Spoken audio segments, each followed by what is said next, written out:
അസ്സലാമലൈക്കും, നമസ്കാരം. ഞാനിപ്പോൾ വന്നത് സൗദിയിലെ പ്രശ്നം വീണ്ടും ഓർപ്പിക്കാട്ടോ. മുമ്പ് പറഞ്ഞതാണ് എന്നിരുന്നാൽ, കാരണം ഇപ്പോഴും ആളുകൾ ശ്രദ്ധിക്കുന്നില്ല. സൗദി അറേബ്യയിൽ നിന്ന് നിങ്ങൾ ഏത് തരത്തിലുള്ള സാമ്പത്തിക കേസായാലും ശരി, വ്യക്തി കൊടുക്കാനുള്ളതായാലും ശരി, കമ്പനി കൊടുക്കാനുള്ളതൊക്കെയാണ് ശരി, കേസായി കഴിഞ്ഞാൽ നിങ്ങൾ കാശ് അടക്കേണ്ടത് കോടതിയിലെ ശ്രദ്ധാ നമ്പറിലാണ്.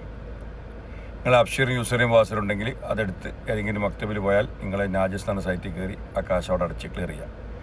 കാശ് അടച്ച് കഴിഞ്ഞാൽ നിങ്ങൾക്ക് അത് അപ്ഡേഷൻ ആണെങ്കിൽ ചിലപ്പോൾ 2 ദിവസം, ചിലപ്പം ഒരാഴ്ച, 10-15 ദിവസമൊക്കെ വിളിക്കും. അപ്പോൾ നിങ്ങൾ എന്ത് ചെയ്യുക? സാമ്പത്തികമായ കേസായിരുന്നെങ്കിൽ ആ പൈസ അടക്കേണ്ടത് കോടതിയുടെ നമ്പറിലാണ്.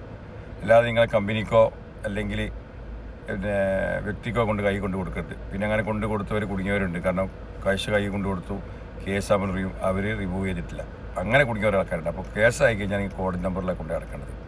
പ്രത്യേക ഉറപ്പിക്കാണ് വ്യക്തിയുടെ കയ്യിൽ കൊടുക്കരുത്. കേസായി കഴിഞ്ഞാൽ, കേസായിട്ടില്ലെങ്കിലാണ് ആ വ്യക്തിയുടെ കയ്യിൽ കാശ് കൊടുത്ത് നിങ്ങൾ പിന്നെ കൊടുക്കാനുള്ള കാശ് എന്തെങ്കിലും പേപ്പർ എഴുതി വാങ്ങിയിട്ടുണ്ടെങ്കിൽ ആ പേപ്പറും നിങ്ങൾ എന്ത് ചെയ്യണം? തിരിച്ചു വാങ്ങണം. കയ്യിൽ കൊടുക്കുകയാണെങ്കിൽ ആ പേപ്പർ തിരിച്ചു വാങ്ങിയ ശേഷം കാശ് കൊടുക്കാൻ പാടില്ല, അല്ലെങ്കിൽ അതും ബുദ്ധിമുട്ടാണ്. മറക്കണ്ട. എൻ്റെ സംശയം കൊടുക്കാം. അസ്സലാമു അലൈക്കും.